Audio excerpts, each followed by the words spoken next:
Shalom, salam sejahtera, saudara-saudari yang terkasih dalam nama Tuhan Yesus. Selamat berjumpa kembali di channel Jalan yang Lurus. Saya berharap dan berdoa kiranya kita semua tetap dalam keadaan baik, dalam keadaan sehat, dan tentunya tetap di dalam perlindungan Tuhan. Saudaraku yang terkasih, di kesempatan kali ini kita akan kembali lagi akan menyaksikan suatu debat atau diskusi yang sangat menarik antara Ustadz Zuma dan juga para apologet Kristen. Maka dari itu, tanpa berlama-lama, mari langsung kita simak videonya. Selamat menyaksikan, Tuhan Yesus memberkati. Saudarakan sampai ke Kiliki, sampai ke Kiliki. Ayo, pakai Ya sabar kan, tidak mungkin dua orang bicara. Kemudian Ya, Paulus itu menyeberangi lautan. Menyeberangi lautan. Saya ngomong nggak dikasih Menyeberangi lautan. Bu Uti sebentar, Bu Uti. Sekarang saya host. Sekarang begini, Bu Uti. Sekarang begini. Bu Uti. aja host pakai timer. Sekarang Bu Uti gini. Pakai timer. Nah, ya. Ngomong terus. Iya. Bu Uti. Pak Juma pakai ngomong terus. Jangan nanti Juma ngotrocok. Bu Uti. Iya. Bu Uti dan juga saudara Pakai Cep. timer, pakai Kalian timer berdua, dulu, kalian berdua. Saya mau tanya kalian berdua sebelum masuk ke timer. Saya mau tanya kalian berdua. Enggak, Agama Pakai apa? timer, jangan mau, Pak. Agama apa yang didirikan pakai oleh timer. sekte? udah host pakai Agama apa yang didirikan oleh orang Farisi? pakai host. Jawab dulu kalian Pakai berdua. timer, host. Pakai timer. Macam ada ilmu aja pakai Iya. timer. Timer. Nanti Uti Ya. dengan Juma. Dari tadi. Uti dengan Supaya enak didengar Pak Juma. Oke ya. Iya. Aja timer. Kamu ini ayat orang masalahnya Pak Juma. Loh, saya lebih tahu dari ibu. Itu siapa bilang lebih tahu? Loh, jelas, sekarang saya tanya. Heran, kesesatan. Orang Farisi mendirikan agama apa, Pakai Bu? timer udah, pakai timer. Nangis. Udah, yuk pakai timer. Oke, silakan. Host, timer 22 menit. 22 menit, jangan kepanjangan. Kita mau isinya aja. 2 menit. Kita mau tulangnya, kita nggak butuh asumsi. Kita mau isi daging dari Bible itu sendiri. Silakan. 2 menit, 2 3 menit. menit lah. 2 menit, 2 Jangan menit. dong, 2 menit mengapain? 2 menit. Kalau 2 menit langsung 3 poin menit, Pak. inti. 3 menit itu dicampur air liur. Ayatnya yang perlu Asumsi. dibaca. Baca ayat aja 2 menit. Gini. Masa nggak pakai itu? Gak usah dibaca semua. Ibu menghadapi saya nggak usah baca semua dari A sampai Z. Anda cukup mengatakan di dalam nggak Yohanes bisa. ini, Inilah. kejadian ini Oh, kita nggak sudah bisa. tahu betul. Inilah pembohongan Anda. Oke. Oh, kebenaran Anda. Ya. Sabar, Bu Uti. Ya, 3 menit, 3 menit. Katanya nggak mau nyerocos tapi minta waktu lama. 2 menit. 3 menit nggak lama, Bro. Nggak lama 3 menit. ya. Pas Masalahnya pas. kuping sakit kalau dengarkan ibu. Realitas enggak, itu cuma sakit apa yang Yang sakit bisa salah urus hadirkan timer suaramu. coba. Ya, tolong timer supaya kelihatan adilnya. 2 menit itu isi, 1 menitnya asumsi. Ngapain? Enggak, iya 3 menit supaya enak. Ya udah, silakan. Bisa hadirkan timer. Kita ikuti. menit Oke. lah. Saya nggak Iya. Saya nggak bisa hadirkan timer. Kalau open kamera patah-patah jadinya. Silakan yang bisa. Jadi saya lihat munculkan aja, timer. ya saya lihat, saya catat ya. Jadi saya lihat itu kan di atas itu kan ada jam itu kan. Kita ini aja, ada yang memperingatkan aja, lihat di atas. Paling atas HP kita tuh kan ada waktu tuh. Nah, siapa wasitnya ngelihat ke atas gitu loh. Nanti kalau udah selesai kasih tahu. Iya kan, itu kan lebih nyaman. Ya, Bang Juma ini kalau silakan. dibiarin ya dia akan menyesatkan banyak orang. Itu ayat orang loh. Yang Banyak ngasih yang tahu mu'alaf, punya rumah, sudah gitu. menjadi sesat. Ya. Orang yang meninggalkan jadi harus ada Kristen itu orangnya. bukan jadi sesat, meninggalkan Harus penyembahan ada orangnya, manusia itu bro, bukan sesat, itu mendapatkan kebenaran. Harus ada orangnya. Oke. Oke, silakan Jadi asal mulai ngomong timer aja. kita lihat di jam masing-masing ya. Enggak, 2 menit sebentar atau 3 menit saya ini. live-kan dulu ya sama Pak Juma ini sebentar ya teman-teman, sebentar. Saya minta waktu 1 menit nih, lagi itu dia lagi muter-muter. Oke, selamat Muter siang ya. Bang Ya, Musa. silakan. Bernarasi aja dulu. Sebentar saya ambil. Silakan Pak. Ya, tadi Bang Zuma belum selesaikan penjelasannya. Beliau terpental. Silakan Bang Zuma. Oke, baik. Jadi tadi narasinya adalah Islam itu orang neraka. Tetapi jelas sekali di dalam Matius 23 nomor 15, Kristen itulah orang neraka. Kenapa? Karena orang Farisi mendirikan agama Kristen. Di mana tertulis itu? Kisah Para Rasul 24 nomor 5. Paulus mendirikan agama Kristen. Paulus adalah orang Farisi. Orang Farisi dua kali lebih jahat dan mereka adalah orang neraka. Silakan Anda bantai nih. agama apa yang didirikan oleh orang Farisi?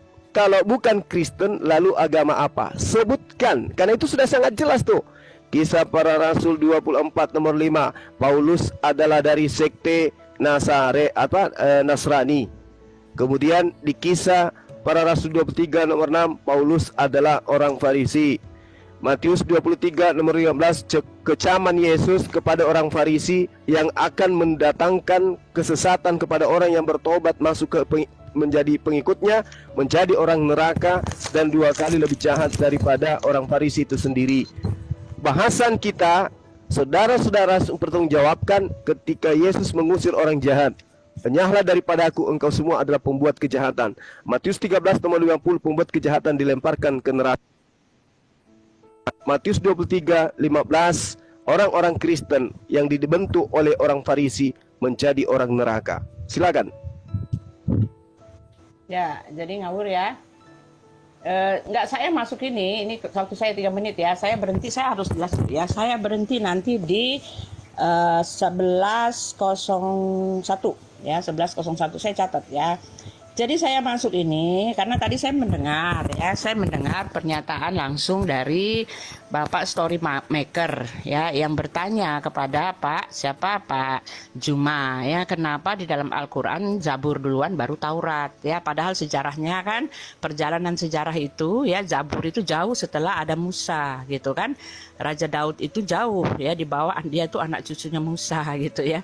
Nah, dari sini saya ingin sekali tahu ya, ingin sekali mendapat jawaban bagaimana mungkin katanya Allah yang mengatakan bahwa dialah yang ada di dalam kitab perjanjian lama itu, dialah Tuhannya orang Yahudi itu, ternyata nggak tahu ceritanya sendiri.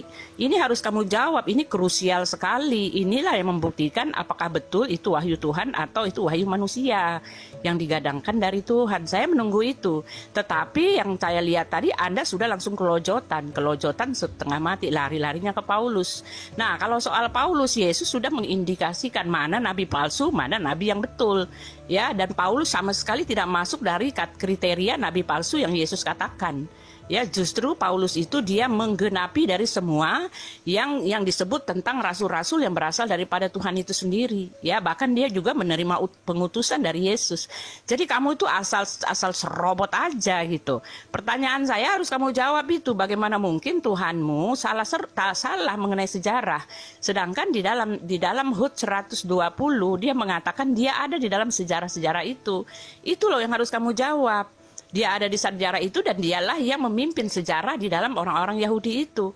Lalu ketika dia ceritakan sejarah yang sudah tercatat, yang sudah baku, yang merupakan kebenaran yang dicatat, yang sudah ada di buku gitu kan, dan tak pernah diganggu-gugat oleh orang Yahudi itu, lalu kenapa beda? Ini kan pembuktian yang sah-sesah-sahnya bahwa yang mengatakan dia terima wahyu itu ya bukan Tuhan dari yang di perjanjian lama. Itu harus kamu jawab, jangan nyerang-nyerang orang Kristen melulu. Dan yang kamu serang sendiri juga ngawur semua itu. Iblislah yang menjadi bapamu, kamu gak lihat konteksnya. Siapa itu? Yang gak percaya di atasnya, ayat Yohanes 8 ya. Yohanes 8 ayat 42, kata Yesus kepada mereka, jikalau Allah adalah bapamu, gitu kan. Ya, sekali lagi dia bilang, jikalau Allah adalah bapamu, kamu akan mengasihi aku, sebab aku keluar dan datang dari Allah. Jelas ini yang menulis Rasul Yohanes. Rasul Yohanes ini punya misi-misi. Rasul Yohanes yang mengatakan perkataan Yesus itu dia ambil semua. Yang menerangkan pengakuan Yesus, dia itu datangnya dan keluar dari Allah. Dia itu firmannya Allah. Yang gak percaya itu iblis menjadi bapamu, dan itu justru untuk kamu. Lah kenapa kamu lari-larikan kepada Paulus? Ya, hanya karena Paulus mengatakan aku sebagai bapak huruf kecil. Bapak huruf kecil di situ kan jelas dia katakan pendidikmu di bumi. Dia hanya pendidik, bapak seorang pendidik, bukan bapak Tuhan yang disembah. Itu kan kamu ngawur. Dari situ aja kita udah lihat. Aku menuntut kamu untuk memberitahukan kepada diriku, apakah betul itu wahyu Tuhan ketika yang namanya Tuhan menceritakan sejarahnya lupa-lupa gitu loh. Salah, nggak betul. Ya. Di mana-mana perjanjian yang ditulis ya, kitab tanah itu ditulis oleh Musa, dan Musa lah yang menulis semua perjalanan Abraham, perjalanan dia juga. Lalu setelah anak cucunya Musa baru ada Daud. Lalu kenapa Zabur duluan baru Musa, baru kitab tanah? Itu kan nggak lucu gitu loh, aneh gitu loh. Kamu jawab itu. Ini pertanyaan krusial, harus dijawab. Karena disinilah titik vitalitasnya, ya, fatalitasnya. Ya, apakah ini membuktikan bahwa ini betul wahyu Tuhan atau tidak gitu loh. Ya, itu yang harus kamu jawab. Saya ngejar itu karena itu tadi, bukan kamu keloncotan gitu. Ya. Kami sudah jawab. Nanti gantian ya. Jangan nangis kalau kami menjawab. Oke, silakan Akhi, silakan antum dulu. Atau saya dulu yang kalau saya kan agak gagap. Jadi antum belakang. Ya, orang saya sama Pak Juma kok. Kalau kayak lawan dua ya saya mau orang Kristen satu lagi dong biar sama. Itu ada Mozat. Oh iya, Mozat. Ya, silakan Mozat. Mantap Pak Mozat. Silakan Pak Mozat. Silakan. Saya duluan ya. Oke, bentar. Mungkin bisa diminta izin perbesar layar saya.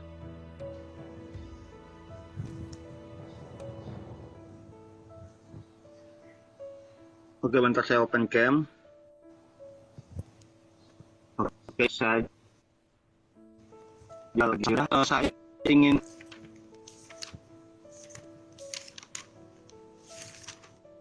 memperhatikan saya 18. Yesus berkata, suaranya hilang-hilang, Pak. Putus-putus Pak Mozat suaranya. Halo?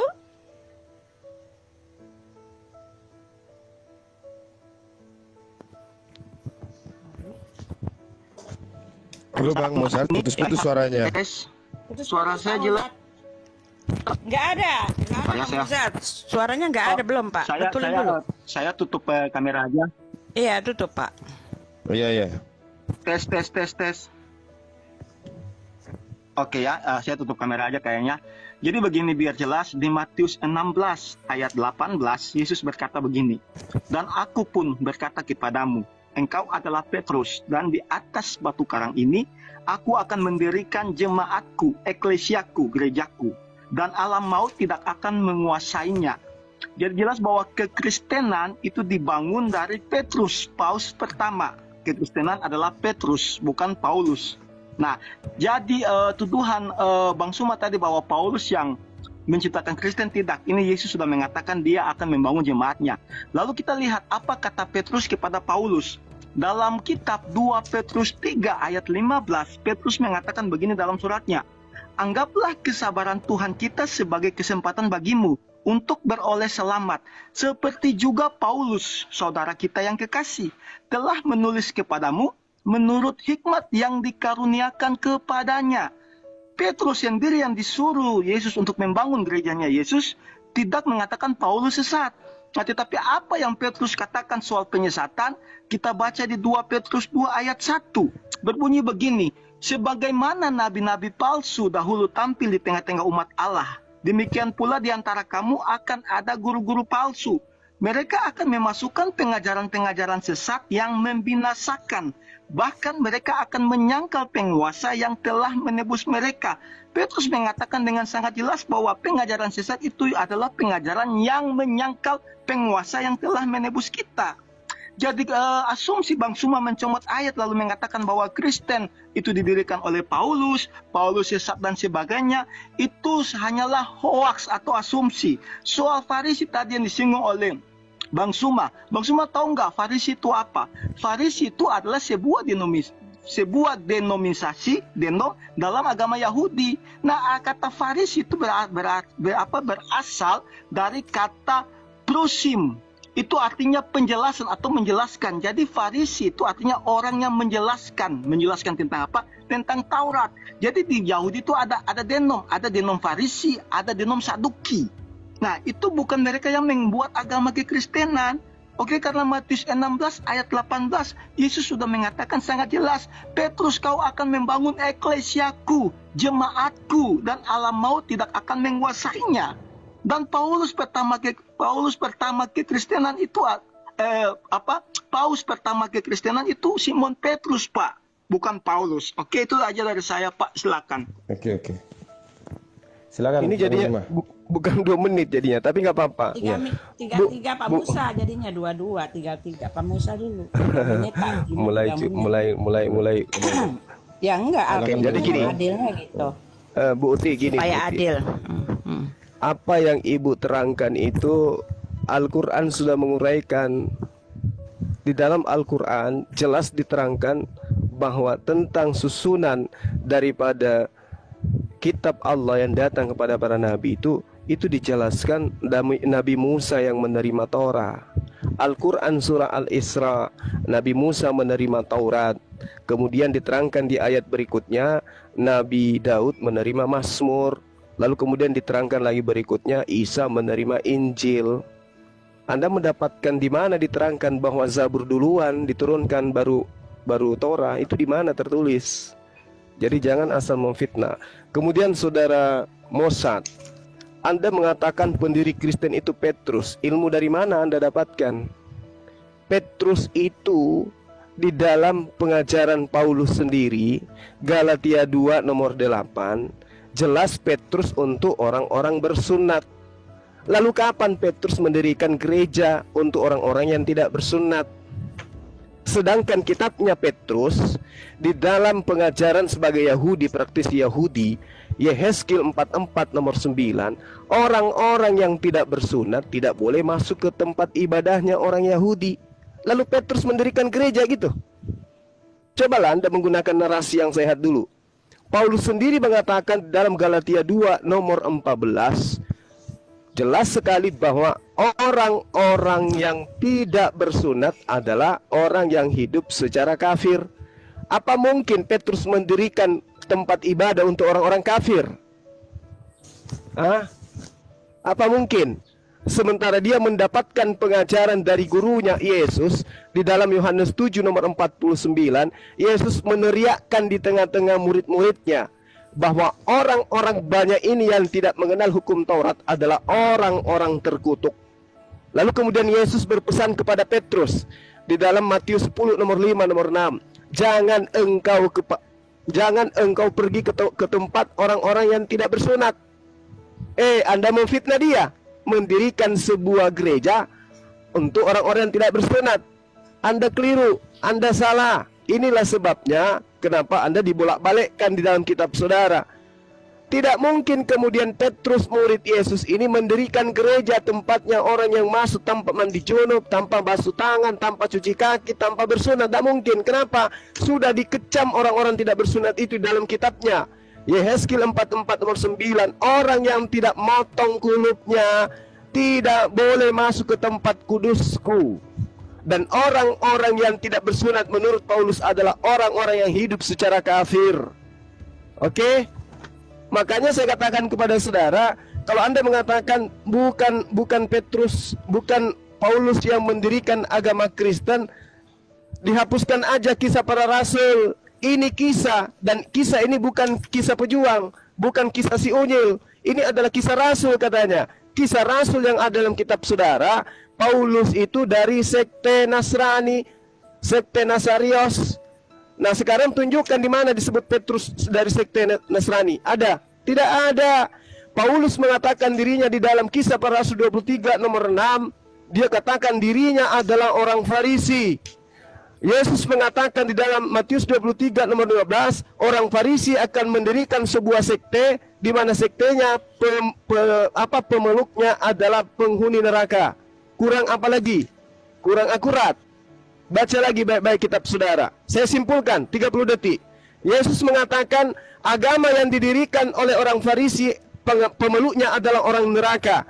Paulus mendirikan sebuah agama disebut dengan agama Nasrani atau Kristen hari ini di dalam Kisah Para Rasul 24 nomor 5. Kemudian Pak, udah 4 menit, Pak. Petrus di dalam Galatia 2 nomor 8 itu diutus hanya kepada orang Yahudi, tidak diutus kepada kalian orang Kristen. Demikian, silakan. Ya, Pak, udah. Ya, Pak itu Pak Musa di 11:30. Sebentar. Ya, ini saya tidak bisa dong. kasih timer. Kalau saya open cam ini patah-patah. Ya udah, Jadi saya tolong yang lain ngeliatin yang bisa aja. kasih Saya timer, ingatin aja. tolong. Saya liatin aja, kita lihat aja ke atas itu. Lihat di atas ya, kita punya HP ada semua ya, di belakangnya itu menitnya kita lihat. Saya catat di sini. Pak Musa diberhenti 11.13. Loh, tadi Bu Uti perasaan nguraikan panjang sekali, ditambah Iya Mozart kan 3 tidak ada menit, 3 batasan. menit. 3 menit sama-sama dengan Pak Juma Tolong jadi 6 ada yang menit. bisa Pak. bisa hadirkan timer di bawah. Yang bisa hadirkan Sudah. timer coba naik.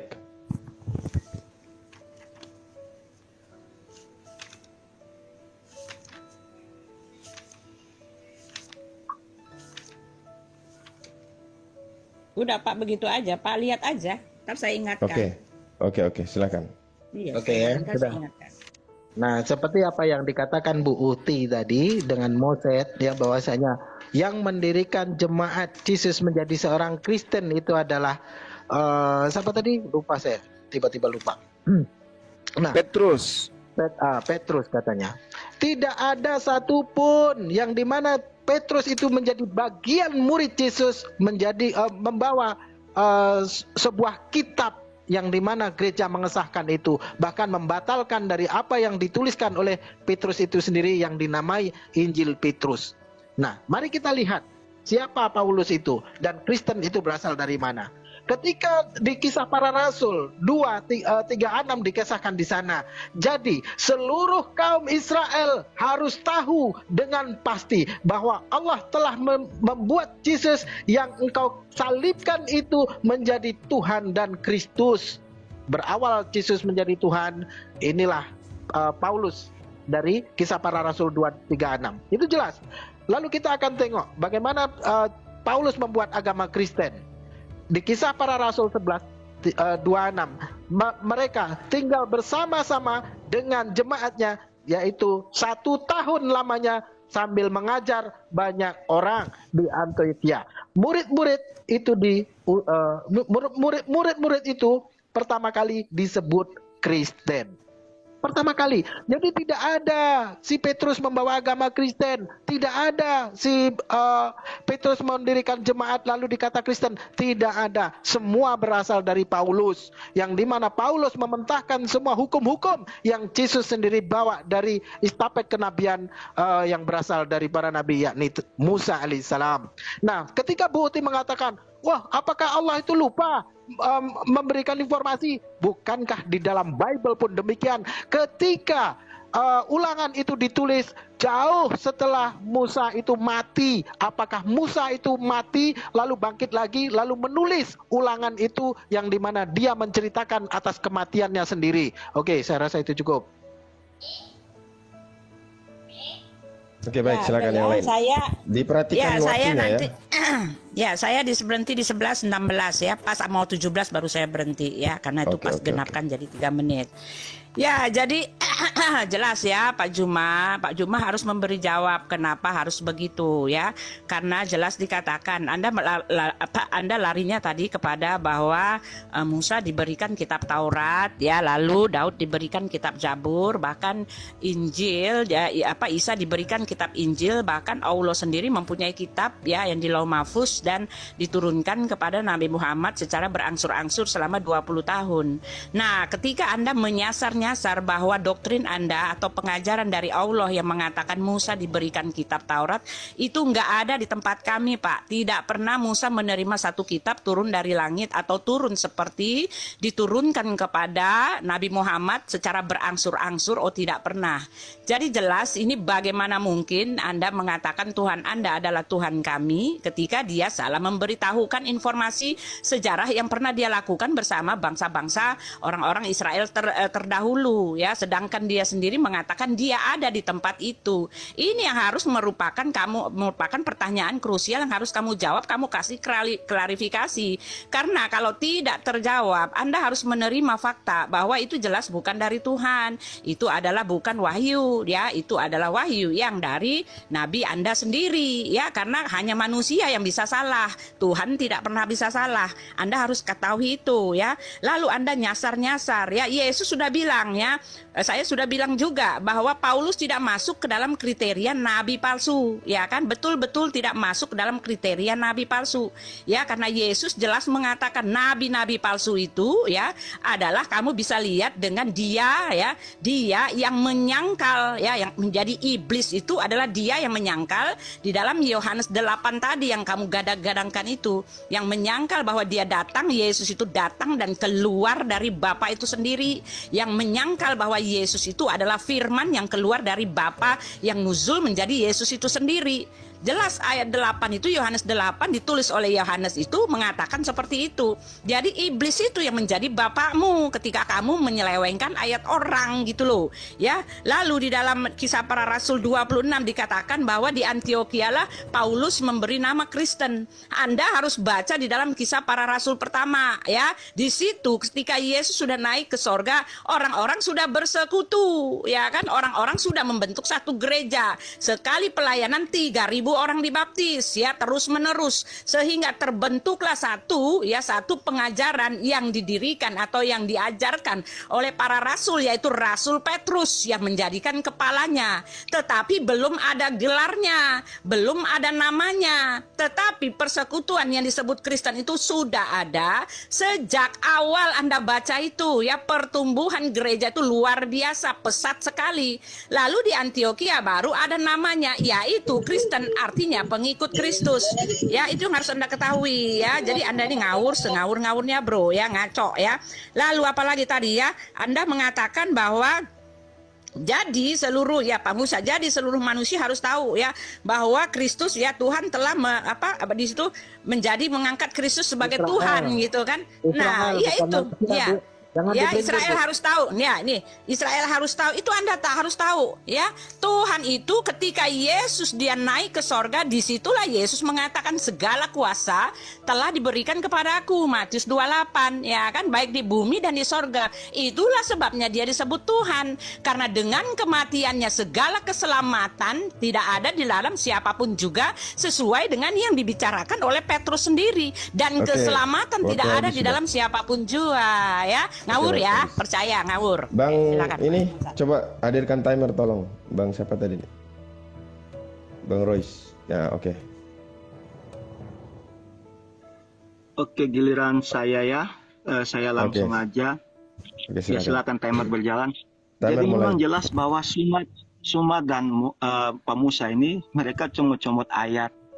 Jadi jelas dikatakan Suma tadi mengambil Yehezkiel, kitab Perjanjian Lama, untuk mau mendeskripsikan Kristen. Ingat perkataan Yesus dalam Yohanes 10 ayat 16. Ada lagi padaku domba-domba lain yang bukan dari kandang ini. Domba-domba itu harus kutuntun juga, dan mereka akan mendengarkan suaraku, dan mereka akan menjadi satu kawanan dengan satu gembala. Itu perkataan Yesus, bukan asumsi, Pak. Bahwa ada domba-domba di luar Israel yang akan dituntun dan dijadikan satu kawanan domba. Lalu Pak Musa berkata-kata mencomot ayat bahwa Pak Musa, Anda tidak mengerti Alkitab. Anda mau bolak-balik ayat bagaimana? Kalau Anda tinggal di bumi, sejarah membuktikan keuskupan pertama Roma itu adalah Petrus, bukan Paulus. Paus pertama kekristenan adalah Petrus. Itu kenyataan yang terjadi, bukan asumsi seperti Anda katakan, itu hanya asumsi. Lalu herannya Pak Suma dan teman-teman mencomot-comot ayat untuk mendeskripsikan Paulus. Kenapa Anda tidak mencomot Matius 22 ayat 29 sampai 30? Dalam Matius 22 ayat 29 sampai 30 Yesus jelas mengatakan kamu sesat sebab kamu tidak mengerti kitab suci maupun kuasa Allah. Karena pada waktu kebangkitan orang tidak kawin dan tidak dikawinkan, melainkan hidup seperti malaikat di surga. Yesus mengatakan dengan sangat lantang, orang yang mengatakan di surga ada kawin mengawin adalah sesat.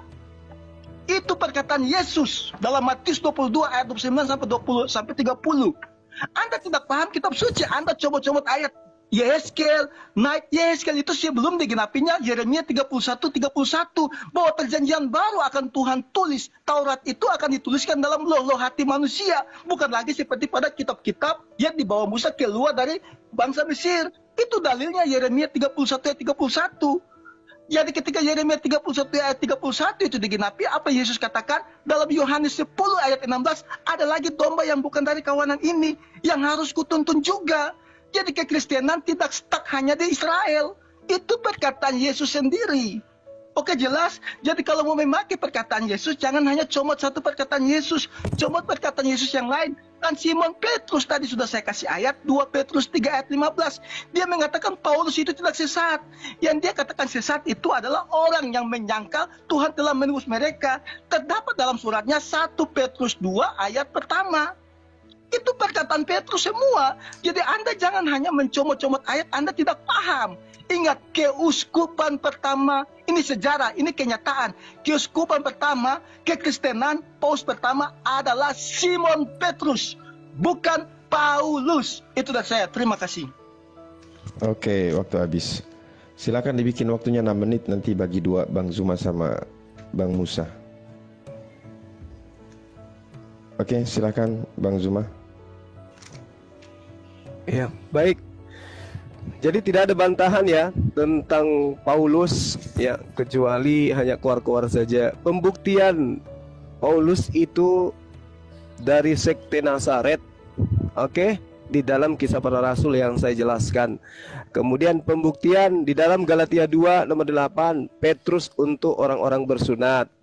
Kemudian Galatia 2 nomor 14, 15, jelas dikatakan orang yang tidak bersunat hidup secara kafir. Itu semua tidak ada bantahan.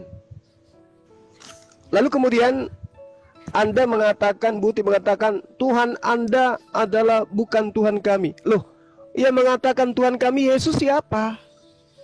Kami tidak menuhankan manusia, Buti. Anda jangan ulang lagi perkataan kotor kayak begitu. Manalah mungkin Tuhan kita sama. Tuhan Anda pernah menjadi mayat, Tuhan kami tidak mungkin, karena dia bukan makhluk. Lalu kemudian ketika Anda mengatakan wahyu, wahyu, wahyu, Nabi mana yang menerima wahyu dengan menggunakan bahasa Yunani? Nabi siapa itu? Hah? Jadi Paulus menerima surat dari mana? Kok dia bisa menerima wahyu dalam bahasa Yunani?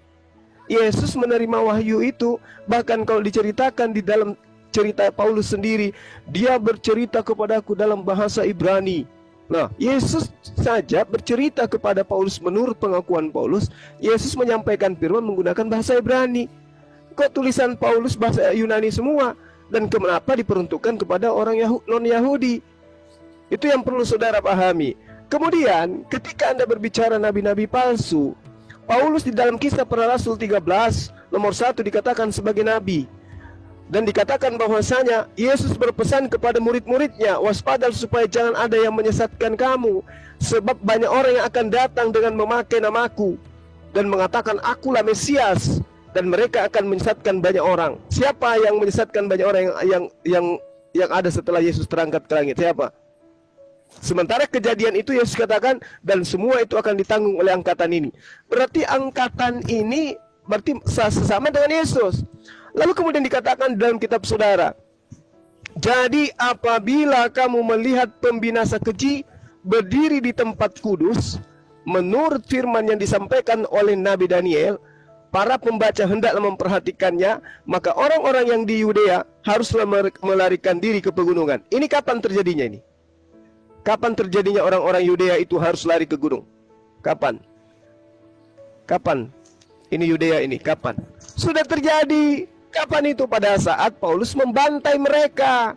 Maka Paulus ini jelas sekali dikatakan sebagai pembinasa keji yang berdiri di tempat kudus. Nah sekarang kalau Anda mengatakan umat Islam tempat kudus mana yang kemudian yang diduduki oleh umat Islam? Tempat kudus mana yang kemudian? Yang jelas dan fakta yang terjadi adalah Paulus kemudian ini yang dikecam. Baca Kisah Para Rasul 24 nomor 5 yang saya katakan tadi.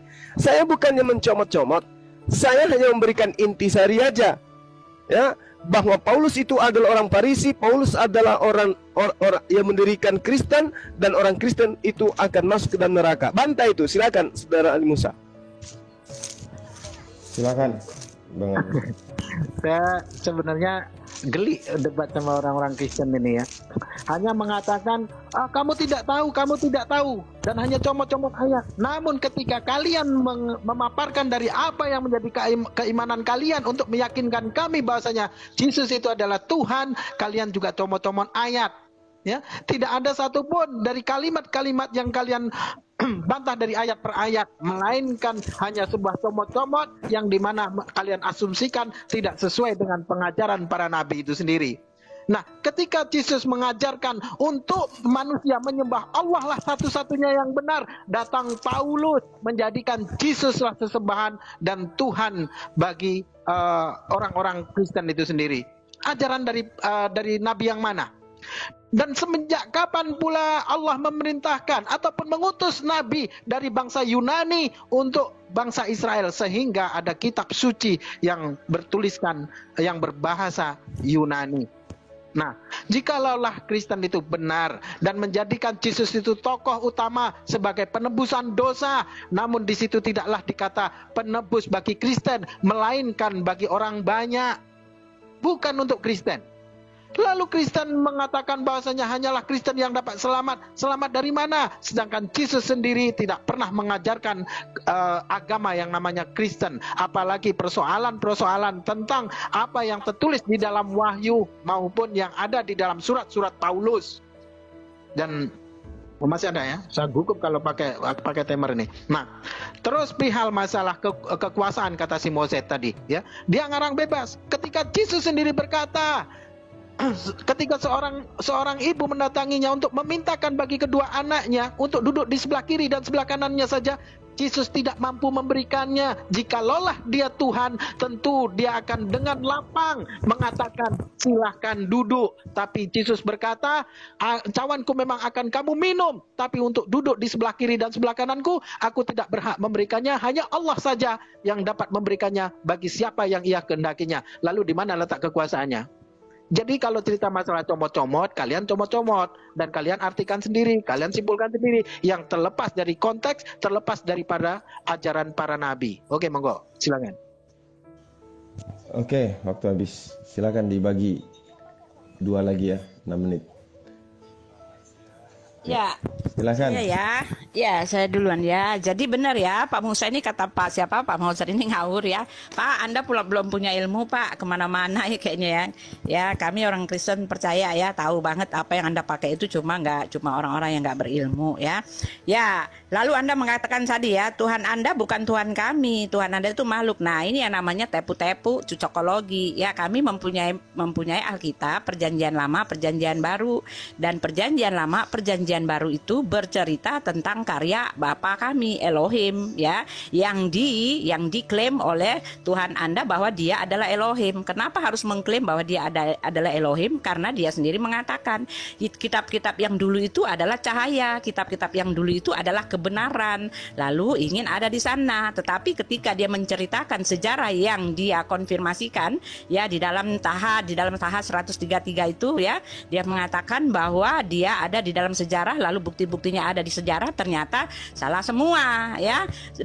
Musa tidak menerima kitab Taurat ya, Daud tidak menerima kitab Jabur. Ini yang harus Anda pertahankan Pak ya, bukan berarti Anda menyerang-nyerang secara membabi buta ya, menjawab pertanyaan dengan menyerang secara membabi buta, lalu kami lupa gitu bahwa Anda sebetulnya tidak bisa menjawab, sama sekali tidak bisa menjawab, karena jelas Al-Quran telah mengindikasikan bahwa Isa itu sendiri ada di dalam kitab terdahulu, kitabnya Musa, ada di zamannya Musa. Nah, ini pertanyaan yang jelas harus Anda jawab. Bagaimana mungkin Tuhan tidak tahu kalau itu adalah Yesus? Yesus tidak hidup di kitabnya di zamannya Musa ya. Oleh sebab itu dia mengatakan bahwa Maryam itu saudaranya Harun, karena jelas satu-satunya yang bernama Harun di dalam Alkitab itu adalah saudaranya Musa. Enggak ada lain yang namanya Harun itu di dalam Alkitab selain imam besar yang dipilih oleh Elohim itu sendiri untuk mendampingi Musa. Dialah satu-satunya imam ya kan, kan? Jadi di luar keturunan Harun itu tidak bisa disebut imam. Ini yang tidak dimengerti. Anda harus jawab itu ya, atau Anda harus percaya, Anda harus akui kepada saya bahwa Isa yang dimaksud atau semua nabi-nabi yang dimaksud di tempat kami bukanlah yang ada di Alkitab, karena kami menyembah Tuhan yang disembah oleh nabi-nabi kami, Nabi Musa ya, yaitu Elohim Bapa Yod He Vav He ya. Dia adalah Allah yang Tritunggal, dan dia berkata bahwa dia berkehendak di dalam Alkitab ya, di dalam Yesaya dia mengatakan ya, saya baca dulu ya. Kalau baca ayat tolong di ini dulu sebentar aja ya.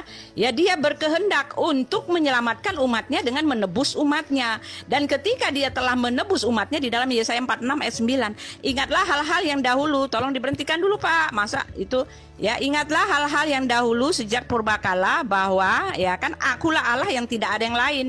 Ya, akulah Allah dan tidak ada yang seperti aku yang memberitahukan dari mulanya hal yang kemudian dan dari zaman purbakala apa yang belum terlaksana, yang berkata keputusanku akan sampai dan segala kehendakku akan kulaksanakan. Kehendaknya apa? Kehendaknya di dalam Yesaya 55 dia mengatakan dia telah mengeluarkan firman-Nya dan firman-Nya itu akan melaksanakan segala kehendaknya. Kehendaknya apa? Kehendaknya yaitu di dalam Yesaya 41. Dialah yang menebus kami, ya kan? Dialah yang menjadi juru selamat kami. Dengan cara apa dia menebus kami? Dengan cara menjadi anak manusia. Dan bahkan dia itu akan dibawa ke pembantaian, digiring ke dalam pembantaian, ya, dan dia akan merupakan korban penebus salah.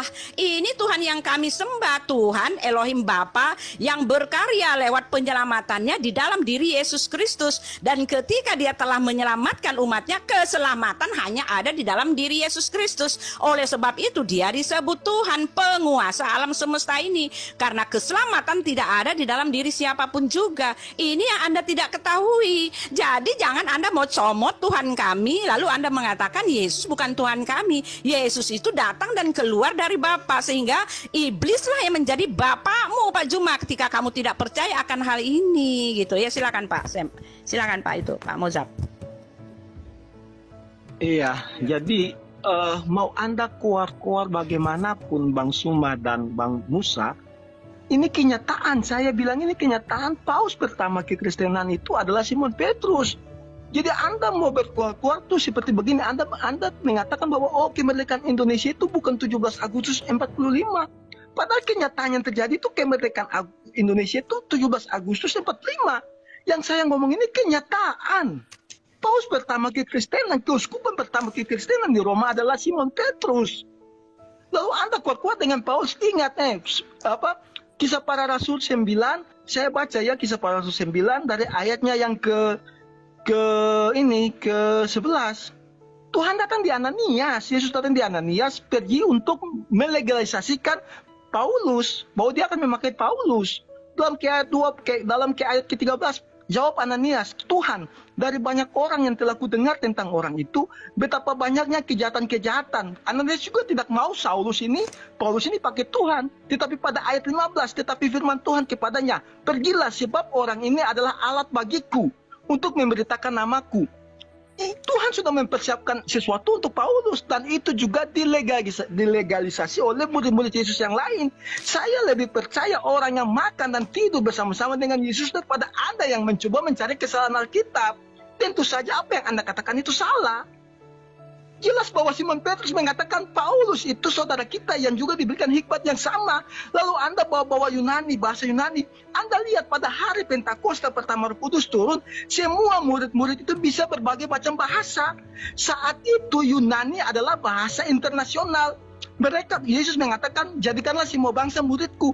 Bagaimana mungkin mereka memberitakan Injil ke negara-negara lain kalau mereka hanya memakai bahasa Ibrani? Pasti tidak akan paham. Nah, kebetulan murid-murid Yesus ini tidak buta huruf. Mereka pintar-pintar, makanya mereka memakai bahasa Yunani. Agar apa? Orang-orang di luar Israel bisa mengerti dan menerima Injil. Karena Yesus mengatakan, pergilah jadikanlah semua bangsa muridku. Dan baptislah mereka dalam nama Bapa, Anak, dan Roh Kudus. Jadi mereka pintar. Jadi itu Yunani bahasa internasional. Gitu ya. Kalau tidak ditulis bahasa Yunani, kita sampai sekarang mungkin nggak jadi Kristen. Oke, silakan. waktu habis. Silakan Bang Zuma, Bang Musa. Allahu Akbar, katanya tidak buta huruf, tapi wahyu Tuhannya bahasa Ibrani dirubah menjadi bahasa Yunani. Oke, saudara bermimpi dengan mengatakan paus pertama adalah Simon Petrus. Mimpi Anda itu, ya, mimpi di siang bolong, mimpi dalam keadaan tidak tidur Anda. Bagaimana mungkin kemudian seorang Yahudi bisa menjadi pemuka orang non-Yahudi yang tidak bersunat, yang makan babi, ibadah hari Minggu, nyembah manusia? Hanya karena namanya sama gitu. Karena namanya Petrus, oh ini adalah murid Yesus, dia adalah paus pertama. Memilukan sekali. Lalu kemudian Anda mengatakan Tuhan datang ke Ananias. Ananias ini sopo lagi? Nabi, rasul. Bukankah Tuhan Anda itu nanti datang yang kedua kalinya nanti di akhir zaman? Yang datang setelah dia adalah Roh Penghibur. Yang datang kepada Ananias siapa? Yang datang kepada Ananias siapa? Yesus. Berarti itu kedatangan yang keberapa? Yesus nanti datang di akhir zaman, detik-detik mau kiamat baru dia datang kemudian untuk menghancurkan salib. Bukan datang setelah dia terangkat, datang lagi ke Ananias. Setelah terangkat, datang lagi kepada Paulus. Padahal Yesus mengatakan, jikalau aku tidak pergi, maka penghibur itu tidak akan datang. Ternyata yang datang Yesus lagi. Ini cerita hoaks. Jangan terlalu lama mimpinya kawan. Lalu kemudian Ibu Uti mengatakan bahwasanya kitabnya apa yang disembah oleh Musa adalah yang disembah oleh Kristen. Sejak kapan Nabi Musa menyembah mantan mayat? Sejak kapan orang Yahudi menyembah mantan mayat? Tidak pernah. Yesus Kristen itu satu ajaran yang merupakan doktrin dan dogma. Yesus itu pernah menjadi mayat. Begitu bangkit menurut Paulus menjadi Tuhan dia. Roma 14 nomor 9. Setelah menjadi mayat, maka dia menjadi Tuhan oleh Allah. Begitu juga dalam Kisah Para Rasul 2 nomor 36. Menjadi mayat dulu lalu menjadi Tuhan. Itu ajaran siapa? Ajaran Bapak. Bapak siapa? Bapak Paulus, pendiri agama Kristen. Sekali lagi Anda tidak bisa membantah saya. Yesus mengatakan, celakalah engkau wahai orang Farisi, dalam kurung Paulus. Engkau menjelajahi daratan, dalam kurung Paulus. Menyeberangi lautan, dalam kurung Paulus. Ya, setelah engkau mentobatkan orang di luar Yahudi untuk menjadi pengikut agamamu, apa agamamu? Nasrani, Nasaret, Kristen. Mereka menjadi orang neraka dan 2 kali lebih jahat daripada kamu. Apa bukti mereka 2 kali lebih jahat daripada kamu? Tuhannya Nabi Musa dikatakan pernah menjadi mantan mayat. Nabi mana yang pernah mengajarkan itu? Nabi mana yang pernah mengajarkan menyelamatkan, menebus manusia dengan cara menjadi mayat lalu bangkit? Nabi siapa yang mengajarkan itu kalau bukan Nabi palsu? Hayo. Nabi mana yang mengajarkan Tuhan pencipta langit dan bumi untuk menebus manusia, maka dia menjadi manusia, lalu menjadi mayat, lalu bangkit dari mayat. Ini tuh Nabi mana yang mengajarkan seperti itu? Maka Yesus mengatakan, celakalah engkau wahai orang Farisi. Engkau menjelajahi daratan, menyeberangi lautan, mentobatkan orang untuk masuk ke agamamu, yaitu agama Kristen, lalu membuat mereka menjadi orang neraka. Kenapa dia menjadi orang neraka? Pembuktiannya Anda boleh baca di dalam, kepanjangan. Silakan Akhi Ali. Apa sebenarnya? Oke. Jadi saya menanggapi dulu perkataan Bu Uti tadi ya, bahwasanya Maryam itu saudara Harun. Bukankah Yesus juga dikata di sana ya bahwasanya Yesus anak Daud, anak Abraham. Padahal Yesus ada jauh setelah Abraham tidak ada, jauh setelah Daud itu tidak ada. Lalu Bu Uti membuat narasi tentang bagaimana Isa itu Harun saudara Maryam. Jadi ketika membawa narasi, membawa premis, baca dulu isi kitabnya Bu Uti agar Anda tidak gagal dalam bernarasi, agar Anda tidak meludahi muka Anda sendiri ketika Anda membuat fitnahan-fitnahan melalui kitab suci. Ya, itu saran saya. Dan untuk saudara Mozart, ketika Anda mengatakan ini itu, Anda keluar dari konteks yang dimana nabi-nabi itu tidak pernah mengajarkan seperti apa yang Paulus ajarkan, dan Yesus sendiri yang menjadi otoritas di dalam Bible itu sendiri tidak pernah mengajarkan seperti apa yang Paulus ajarkan. Bukankah apa yang diajarkan oleh Paulus menjadikan Yesus Tuhan? Maka di dalam Matius 7:21 hingga 23 itu jelas, barang siapa yang bernubuat demi namanya dan menjadikannya Tuhan, maka akan diusir dan dianggap tidak dikenalinya. Bahkan Yesus tidak pernah mengenalinya. Dan Paulus sendiri dalam seumur hidupnya tidak pernah sekalipun jumpa dengan Yesus alaihissalam, melainkan dia hanya berhayal-hayal, yang ketika mengadakan perjalanan ke Damsyik, dia mengatakan dirinya rebah, ada yang mengatakan yang lain kawan-kawannya mendengar, ada yang mengatakan tidak mendengar, lalu dia buta, tersungkur, ya, pingsan, koma, lalu mengatakan, siapakah engkau Tuhan? Jika lelah tahu dia Tuhan, mengapa mesti bertanya siapakah engkau Tuhan? Logis, ya. Oke, waktu habis. Silakan. Host, kita sampai jam berapa ini? Kita mau ibadah juga. Iya, kesepakatan karena sampai jam putar-putar berapa? juga nggak dibahas juga nih materi kita. Iya. Mau satu jam putaran lagi baru closing. Satu putaran, habis itu closing, Bang. Oke, baik. Satu putaran closing. Baik. Silakan, Buti, Bang Ustaz.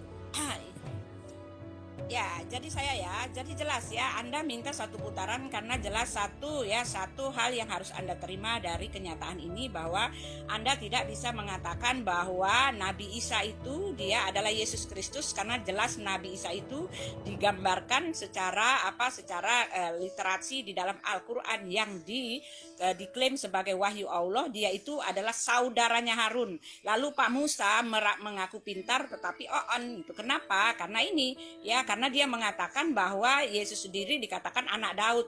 Memang Yesus anak Daud ya, anak dengan saudara itu beda Pak ya, silsilah dengan saudara itu beda ya. Tetapi jelas ya dikatakan Maryam itu saudaranya Harun, bukan anaknya Harun. Kalau anaknya Harun boleh Anda berkata seperti ini, dia silsilahnya Harun. Tetapi kalau saudaranya Harun, jelas itu menyamping Pak, memang betul-betul saudara. Pertanyaan saya, Harun mana yang dimaksud kalau ini bukanlah Musa? Dan pertanyaan saya, Musa mana yang dimaksud ini kalau ini bukan saudaranya Isa? Isa mana yang dimaksud ini kalau maksudnya bukanlah Yesus? Jadi ini kan terdapat kesalahpahaman, kesalahan kronologis ya. Sejarah historikalnya salah, kronologisnya salah ya. Jadi dengan demikian pertanyaan besar untuk kalian. Silakan kalian berpikir jelas, apakah ini betul-betul wahyu Tuhan ketika sejarah pun tidak betul, ketika kronologisnya pun tidak nyambung, ketika dia mengklaim bahwa dia itu adalah Tuhan kami yang Yod He Vav He, ya kan, yang penebus dan juru selamat, yang menebus umatnya dengan mengutus firman-Nya di dalam Yesaya 55 dan telah menjadi Yesus. Dan ketika Yesus telah datang ke dunia, mati di kayu salib, keselamatan dikatakan oleh Rasul Petrus bahwa di dalam Rasul Petrus 4 ayat 12 bahwa tidak ada keselamatan di dalam siapapun juga. Dan ini dikonfirmasikan oleh Yesus ya, Yohanes 16 ayat 14 ayat 6 ya, akulah jalan dan kebenaran dan hidup, dan tak seorang pun sampai kepada Bapa jika tidak melalui aku. Kenapa? Karena Yesus mengatakan, Bapa di dalam aku di dalam Bapa. Apa yang kukatakan kepadamu tidak kukatakan dari diriku sendiri, melainkan Bapa yang diam di dalam aku ya. Lalu ya Pak Juma menyalah-nyalahkan Paulus yang mengatakan Paulus juga menjadi nabi. Nah ini dia tepu-tepu muslihat jitu yang mengatakan bahwa Paulus mengaku sebagai nabi. Dia comot-comot ayat di situ, ayatnya bukan Paulus mengaku nabi tetapi sebagai pendidik. Jelas di situ dia adalah pendidik, tidak pernah Paulus mengaku nabi. Lalu dia comot-comot ayat lagi yang mengatakan iblislah sebagai bapamu, dan di situ juga Yohanes 8 jelas mengatakan yang menjadi iblis atau bapamu itu adalah kamu yang tidak percaya bahwa Yesus itu adalah firman Tuhan. Ya dari sini aja jelas ya, Anda harus ya, Anda juga tadi ya dikatakan bahwa Paulus tidak pernah berjumpa. telah dikasih ayatnya, bukti otentiknya ada di dalam Kisah Para Rasul 9. Anda boleh baca. Paulus berjumpa dan Anda boleh bandingkan dengan Rasul Anda sendiri. Mana pengutusannya yang sama persis dengan Rasul Paulus? Mana pengutusannya yang mempunyai tanda keilahian yang sama seperti Paulus? Mana pengutusan Nabi Muhammad yang akhlak dan moralnya sama seperti Rasul Paulus ketika sebelum dia diutus, dia adalah orang berdosa, tetapi ketika dia diutus, ya kan, dia menjadi hamba Kristus, bahkan mati demi Kristus. Bukan membunuh setelah dia diutus, tetapi dia bertobat dan mati demi Kristus. Ini kan bahkan terjadi sebaliknya. Nabi Anda tidak pernah membunuh sebelum diutus, tetapi hasil dari pengutusan yang dia klaim itu berubah sama seperti Paulus yang belum bertobat, ya. Jadi Anda harus buktikan dulu, ya. Lalu Anda jadi mengatakan juga bahwa Paulus tidak pernah jumpa, lalu silakan, udah 2 menit, maaf Pak, ya silakan. Sikat, Buti, sikat.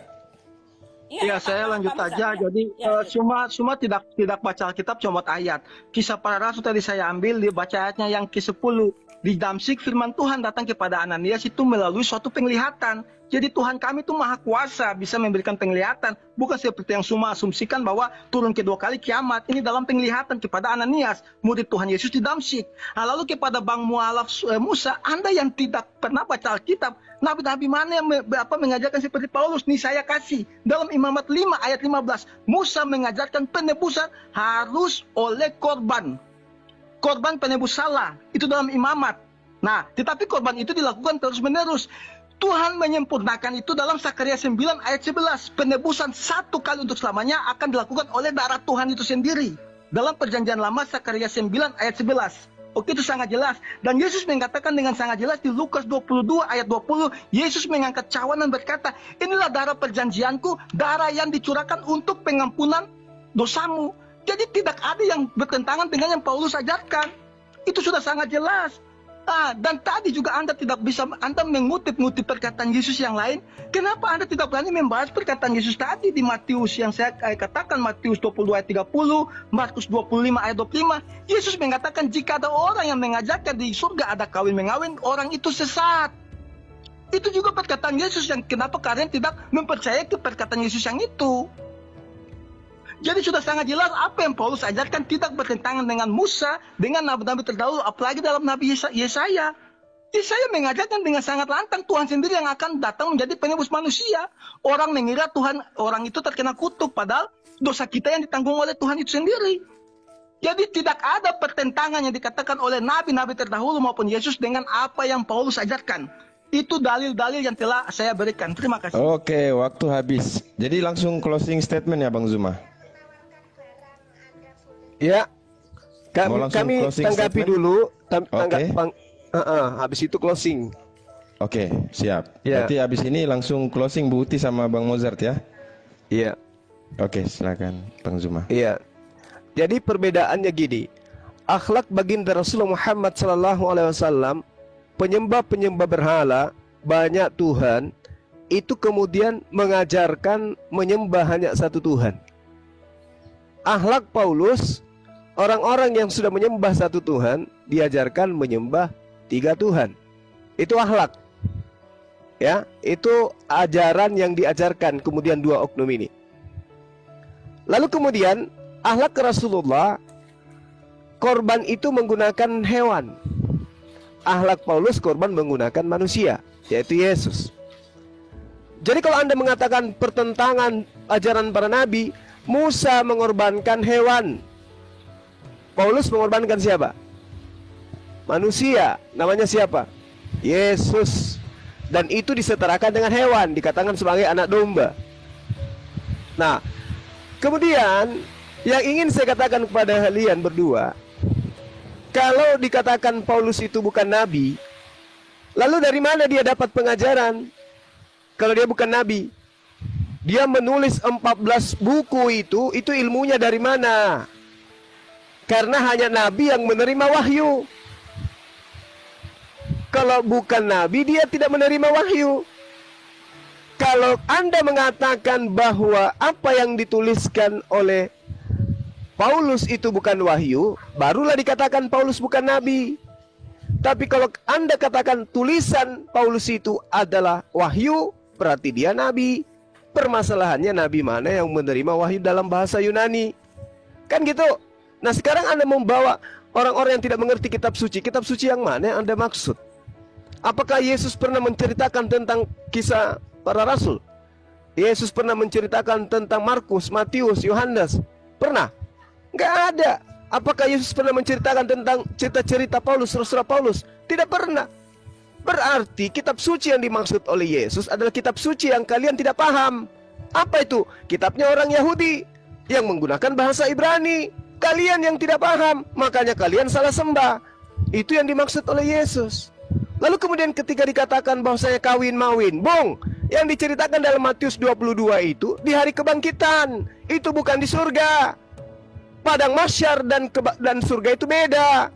Orang mampir semua dulu di hari kebangkitan itu, orang bangkit semua. Habis itu dihakimi. Setelah dihakimi baru ke neraka kalian, kami ke surga. Jangan Anda katakan di hari kebangkitan ada kawin mawin, baru bangkit dari kubur tiba-tiba mau kawin. Kala-kala ayam kalian itu. Ayam bangun tidur cari pasangan, kalian bangkit dari kubur langsung mau kawin mawin. Tidak. Yang Anda harus pahami, justru di surga Yesus itu adalah mempelai pria. Paham? Dan ada mempelai wanitanya, entah siapa. Cari aja sendiri. Jadi saudara, kalau berbicara mengenai kebenaran, camkan baik-baik. Agama Kristen itu adalah agama yang dikecam oleh Yesus sebagai ahli neraka. Saya sudah bacakan tadi, Matius 23 nomor 15 dan tidak ada bantahan. Silakan, Akhi Ali.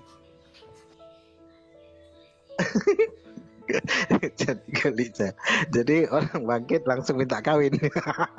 Itu tidak mungkin ya, karena hanya orang konslet saja yang meyakini hal itu ada. Oke. Untuk Bu Uti, sebenarnya saya dari tadi itu mau ketawa oleh karena tidak sedikit pun menyentuh esensi yang dimana substansi yang menjadi perdebatan. Ya, jadi semuanya ngarang cerita, asal nyerotos bagaimana begini, asal berkata, kamu tidak tahu, kamu tidak ini, kamu tidak itu, percuma. Ya, itu tidak ngefek dan tidak ngaruh bagi kami. Nah, ketika menjadikan Paulus itu adalah seorang rasul yang mengajar katanya, bukankah pengajar-pengajar palsu itu akan menyesatkan umat manusia sehingga ia akan masuk ke dalam neraka? Itu jelas, ya. Bukankah para nabi itu mengajarkan menyembah satu Tuhan, tidak lebih, tidak ada dua, tidak ada tiga. Hanya Paulus lah yang menjadikan bahwasanya Tuhan itu lebih dari satu, dan Tuhan pun nampak oleh mata manusia. Itu ajaran siapa kalau bukan ajaran Paulus? Sementara Yesus sendiri yang menjadi otoritas di dalam Bible itu sendiri, yang dimana dia berkata, sesungguhnya jangankan rupanya, suaranya pun tidak dapat kamu dengar. Namun datang Paulus menjadikan Tuhan itu nampak oleh matanya dan menjelma menjadi manusia, yakni Yesus alaihissalam yang kalian anggap Tuhan. Padahal kalau cerita masalah harus bukan, harus begini, lupa. Masa iya Tuhan lupa? Bukankah di dalam Bible peristiwa-peristiwa yang ada di dalam Bible tentang khususnya penyaliban yang paling fundamental di dalam kekristenan itu pun tidak jelas hari apa dan kapan waktunya, hari apa, jam berapa disalibkan, tidak ada yang tahu hingga detik ini. Ya, jadi jangan berkata, tidak tahu, lupa. Ternyata di dalam Bible itu sendiri orang Kristen tidak pernah mengetahui sesungguhnya hari apa tepatnya Yesus itu disalibkan sehingga sesuai dengan nubuatan tanda Nabi Yunus itu. Ya, kalaupun dipaksakan bahwasanya Yesus itulah mati pada hari Jumat hingga Minggu pagi, belumlah sesuai dengan nubuatan yang dimana Yesus sendiri berkata, seorang anak manusia akan tinggal di perut bumi selama 3 hari 3 malam, tidak akan diberi tanda selain daripada tanda Nabi Yunus, yang dimana Nabi Yunus di dalam perut ikan itu selama 3 hari 3 malam penuh. Bukti. Jadi tolong ketika membuat narasi, baca dulu isi kitabnya, lalu membuat narasi. Jangan sampai berkata, kalian tidak tahu, kalian ini mengkutak-katik isi kitab orang. Bukan. Oke, waktu habis, Bang. Oke, silakan. Oke, closing statement ya, Bu Uti sama Bang Mozart, silakan. Ya nggak bisa yang kalau begini, kalau closing statement itu Pak, closing, bukan kasih narasi baru yang tidak bisa dijawab lagi. Maaf Pak. Tadi sudah sepakat ya, tadi sudah sepakat bahwasanya menjawab bantahan yang ini baru, langsung ditutup. Pak, kalau memberi narasi baru itu namanya manipulasi ya itu. Oke, bantahannya langsung di closing aja. Bantahannya langsung di closing aja. Iya, Kau bantahnya langsung di kan closing. yang duluan, kami belakangan ya, tentulah kami Ya, memang saya belakangan. tahu Iya, iya. kalian sampai Iya. kapanpun Langsung dengar. closing. Udah. Kalian Nanya. sampai kapan? Timer, Tidak timer, pernah tolong berani 6 menit. closing belakangan. Timer, tolong 6 Karena menit apa? untuk Dengar. closing Iya. statement. Sebentar. Ya, sebentar, saya kasih ini. Kalian tidak akan pernah berani untuk closing belakangan. Karena apa? Karena Oke, kalian waktu akan jalan. pakai muslihat seperti ini. Ya Masih kan, tapi kami menjerit-jerit bisa aja. menjawab ya. Yun. Ya betul ya, diam Pak Musa. Ya betul, Pak Musa tidak tahu apa-apa ya. Lalu dia kemana-mana bicara tentang jamnya Yesus lah mati ya.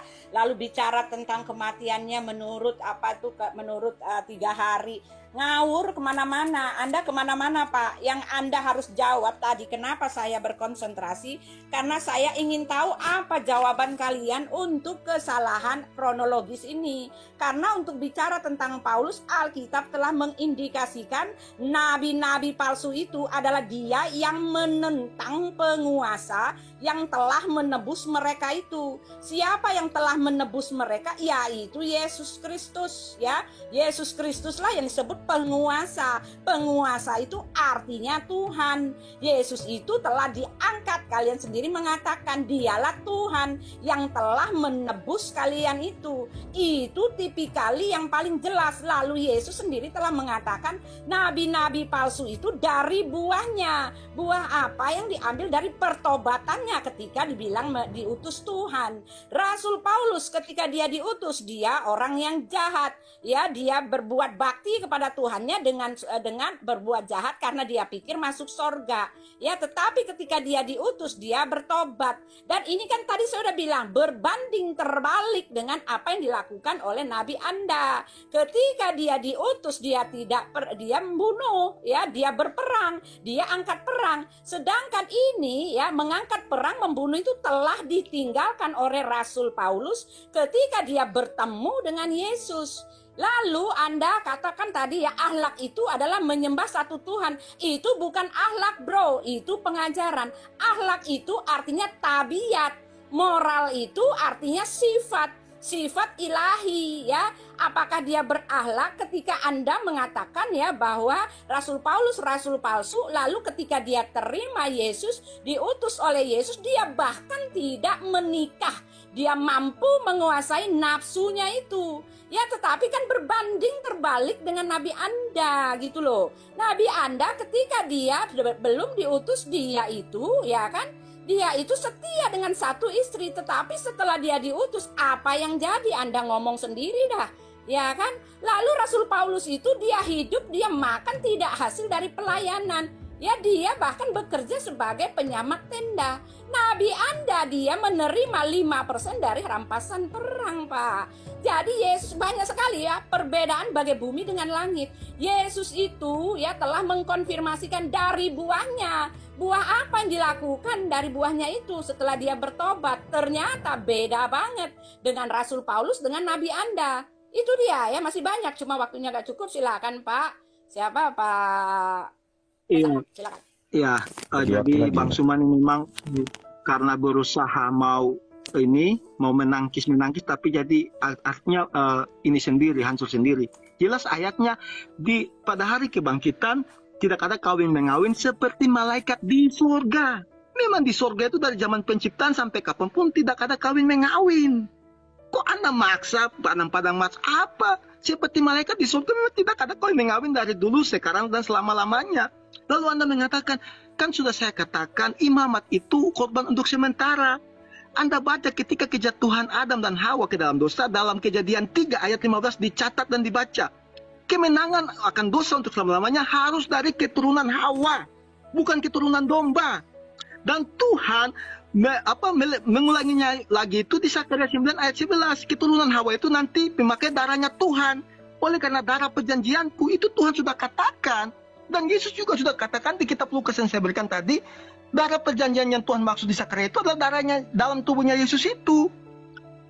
Sudah sangat jelas sejak kejatuhan Kejadian 3:15, kemenangan akan dosa dari keturunan Hawa. Dan Tuhan harus mengutus. Lalu Anda bilang, Pak Mualaf jangan potong-potong ayat. Ayatnya masih berlanjut. Tetapi anak tunggal Allah yang berada di pangkuan Bapa yang menyatakannya.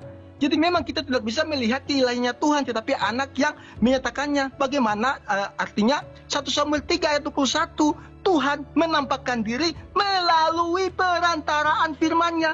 Jadi dari dulu Tuhan berbicara dengan Musa dan para nabi itu berbicara secara langsung dengan perantaraan firman-Nya. Yohanes 1 ayat 14, firman itu telah menjadi manusia. Lalu Anda bilang sejak jam berapa Yesus disalib, hari apa? Anda yang tidak paham, tidak ada ilmu. Penanggalan jam, tanggal Ibrani itu 12 jam. Bukan 24 jam Georgian. Alkitab ditulis dengan penanggalan Yunani, Ibrani. Bukan penanggalan Georgian. Jadi jika dihitung dengan 12 jam, tepat hari ini memang betul-betul Yesus bangkit dari kematian. Dan hari ini pun Paskah Yahudi seluruh dunia. Itu sudah sangat jelas. Jadi Anda tidak ada ilmu. Anda comot ayat dengan ilmu Anda yang kurang. Pantas Anda mualaf. Karena memang kepintaran Anda tidak lebih dari anak sekolah minggu yang jenjang SD. Masa tidak tahu Alkitab ditulis dengan penanggalan Ibrani lalu mau mencocokkan dengan Georgian. Dipasangkan 3 hari itu mesti 24 jam. Kan dah masuk lah. Alkitab dah masuk Pak Musa. Sudah sangat jelas Pak Sumaya, Kejadian 3 ayat 15. Pengampunan dosa yang meremukkan kepala iblis adalah keturunan Hawa. Tuhan mengutus firman-Nya mengambil rupa dalam keturunan Hawa agar apa? Digenapi Sakaria 9 ayat 11, oleh karena darah Tuhan itu sendiri melalui keturunan Hawa akan mengampuni dosa manusia satu kali untuk selama-lamanya. Oke, waktu habis. Makasih buat Bu Uti dan Bang Musad. Silakan closing statement dari Bang Zuma sama Bang Musa. Silakan Bang. Oke, baik. Berapa menit ini? 6 menit. 6 menit. Oke, ya. 3 menit berarti ya. Silakan. Siap, ya. siap. Jadi gini, saudara Mosad, Anda sedang mengajarkan kitab Asumsi bab 3 nomor ayat 1. Apa itu? Tuhan diciptakan dari keturunan manusia. Ini ajaran dari mana ini ajaran kayak begini nih? Tuhan menjadi keturunan manusia. Alamak, itu kitab Asumsi bab 3 ayat 1 itu. Kemudian terkait dengan tema kita yang kita bahas, Al-Quran menerangkan Bismillahirrahmanirrahim, Walladzina kafaru lahum naru jahannam la yuqda alaihim fayamutu wa la yukhaffafu anhum min azabiha kadzalika najzi kulla kafur. Orang-orang kafir, bagi mereka neraka jahanam, mereka tidak dibinasakan hingga mereka mati dan tidak diringankan dari mereka asapnya sedikit pun. Demikianlah kami membalas setiap orang-orang yang sangat-sangat kafir. Siapa orang kafir ini menurut Al-Quran? Mereka yang tidak menyembah kepada Tuhannya Yesus. Itu di dalam Al-Quran diterangkan seperti itu. Dan siapa orang-orang kafir ini? Mereka yang membatalkan hukumnya Tuhan. Jangan ada ilah lain di hadapanku, tapi kemudian membentuk ilah dari seorang manusia. Kemudian menurut Yesus, orang neraka itu adalah orang Kristen. Bantah saya, cari waktu untuk bantah saya, karena Anda tidak bantah-bantah dari tadi. Di dalam Matius 23 nomor 15, celakalah engkau wahai orang Farisi, engkau mentobatkan orang masuk ke dalam agamamu.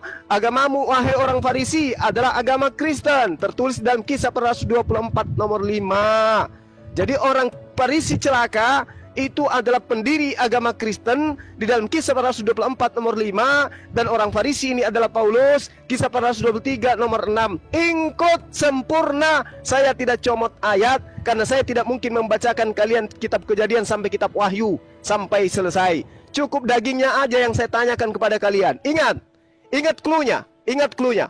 Orang Farisi mendirikan agama. Agama apa yang didirikan oleh orang Farisi?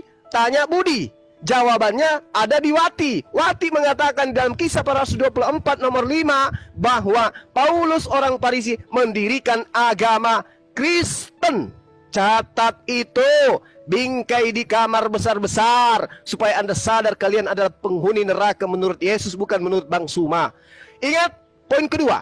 Di dalam Matius 7 nomor 21, 22, 23, orang-orang Kristen akan diusir. Kenapa? Karena mereka menyembah manusia anak Maria, tidak karena kehendak Bapa. Anda tunjukkan kepada saya dari kitabnya orang Yahudi Kejadian sampai kitab Anda Kristen Wahyu, tunjukkan bahwa Bapa berkehendak agar manusia menyembah utusannya bernama Yesus itu. Tunjukkan kepada saya. Benyahlah daripadaku, engkau semua adalah pembuat kejahatan. Dan orang jahat di mana dilemparkan? Bukan dilemparkan ke panti pijat, bukan, tapi dilemparkan ke dalam neraka. Tertulis di dalam Matius 13 nomor 50, orang-orang jahat pembuat kejahatan akan dilemparkan ke dalam api neraka yang menyala-nyala. Walladzina kafaru lahum naru jahannam. Terima kasih. Yang mau membantah saya silakan cari waktu. Kita akan semakin mengerucutkan Kristen adalah agama yang sudah distempel di jidatnya sebagai penghuni-penghuni neraka menurut Yesus berdasarkan kitabnya Kristen itu sendiri. Demikian, silakan.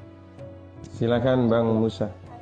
Oke, saya tadi Bu Uti selalu mengulang-ulang tentang bagaimana Nabi kami, yakni baginda Nabi Muhammad Rasulullah SAW belum menjadi Nabi, tidak membunuh, setelah menjadi Nabi membunuh. Bukankah Paulus sendiri juga adalah seorang rampok setelah dia mengaku sebagai apostolos, mengaku sebagai seorang rasul, setelah jumpa dengan Yesus, dia merampok hak orang lain dari orang asing, lalu diberikannya kepada orang yang ada di tunggu dulu. Yang ada di Korintus, jemaat yang ada di Korintus.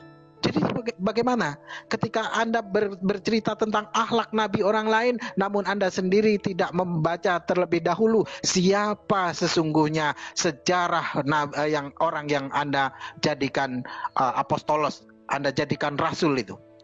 Jikalau cerita akhlak, sesungguhnya Paulus adalah seorang pendusta setelah jumpa dengan Yesus konon katanya, padahal dia tidak pernah jumpa, dan mengatakan bahwasanya Paulus sendiri mengaku dia adalah seorang pendusta. Ya, oleh karena dustaku kemuliaan Tuhan menjadi melimpah. Mengapa aku mesti dihakimi sebagai orang berdosa?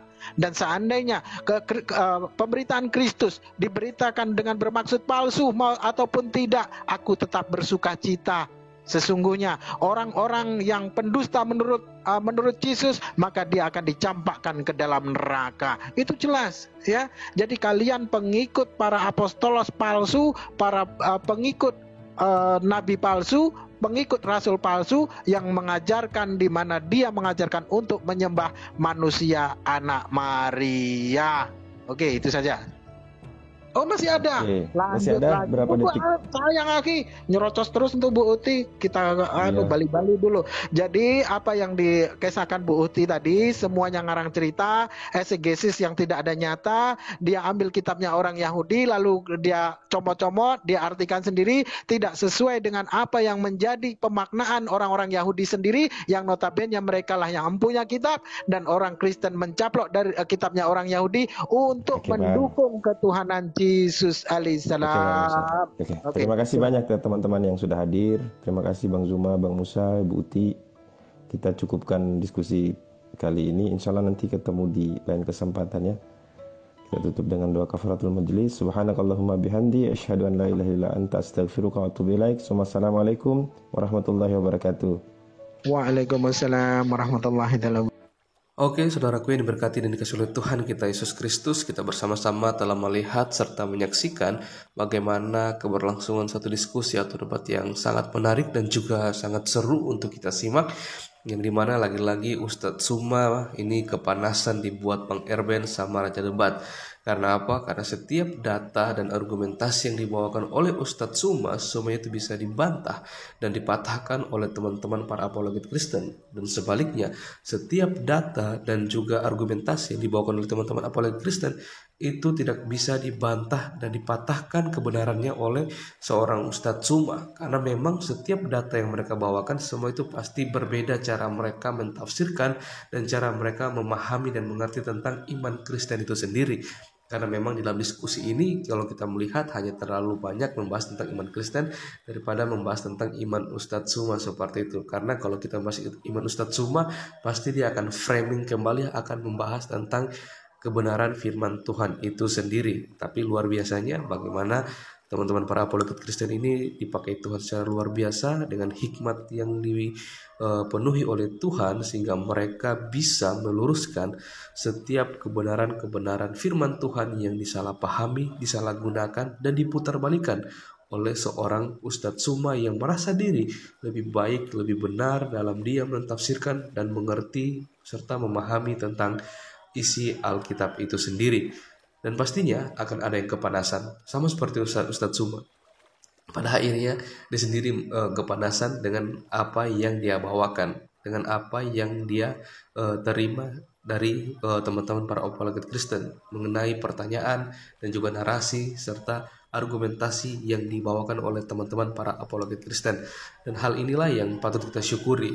Dengan adanya media sosial seperti ini, pelayanan kita juga boleh berjalan secara efektif, dimana kalau kita melihat begitu banyak orang di luar sana yang pastinya di luar kekristenan, mereka kerap kali selalu saja membahas tentang iman Kristen, apalagi para mualaf ya, seperti Ustadz Kainama, Yonatan Nandar, dan Uni Rifa, para polemikus ini, terus siapa lagi, Kodonditan, dan juga Ustadz Suma itu sendiri ya. Mereka ini kalau kita melihat di dalam setiap channel-channel mereka pasti selalu saja membahas tentang kekristenan. Jarang sekali mereka membahas tentang iman mereka atau ajaran mereka. Entah apa yang terjadi dan apa yang salah terhadap iman Kristen, sehingga mereka kerap kali membahas tentang isi Alkitab, tentang kekristenan. Apalagi kalau saya melihat di channelnya Kodonditan ya, ketika dia melayani seseorang, dia pasti akan bukan memperkenalkan tentang imannya yang baru atau ajaran yang baru, malah dia selalu membahas tentang iman yang lama, tentang kekristenan kepada orang lain seperti itu. Ini kan lucu sebenarnya ya, sangat-sangat lucu. Kenapa ketika ada orang datang kepada dia dan mau berkonsultasi tentang agama dan ajaran, bukannya dia membahas tentang ajaran atau iman yang baru, malah dia membahas tentang kekristenan itu sendiri, membahas tentang isi Alkitab yang dia comot-comot dan kemudian dia tafsirkan secara liar dan dia terangkan kepada orang yang sedang dia layani atau datang kepada dia, seperti itu. Begitu juga Uni Rifa, Yonatan Nandar, dan juga Ustadz Kainama bersama dengan Ustadz Suma. Mereka hanya terlalu banyak membahas tentang kekristenan seperti itu, tentang membahas tentang isi Alkitab. Ya, kita hanya bisa berdoa ya saudaraku. Kita berdoa supaya firman itu yang mereka putar balikan, yang mereka baca dan salah pahami, kiranya firman itu yang berkuasa atas kehidupan mereka, bahkan mengubah kehidupan mereka, supaya mereka juga boleh melihat bagaimana keselamatan yang disediakan oleh Allah melalui Yesus Kristus. Karena kita sebagai orang percaya, kita juga harus bisa mengasihi sama kita manusia sebagaimana kita mengasihi Tuhan kita, yaitu Yesus Kristus yang adalah juru selamat. Baik saudaraku, mungkin sekian video dari saya di hari ini. Sampai berjumpa di video-video saya yang selanjutnya. Dan kita juga terus berdoa untuk teman-teman para apologet Kristen, supaya mereka juga terus dipakai Tuhan untuk menjadi pemberita Injil, pewarta kebenaran, supaya banyak orang di luar sana yang boleh dimenangkan untuk kemuliaan nama Tuhan. Terima kasih, selamat berjumpa kembali di channel Jalan yang Lurus. Tuhan Yesus memberkati.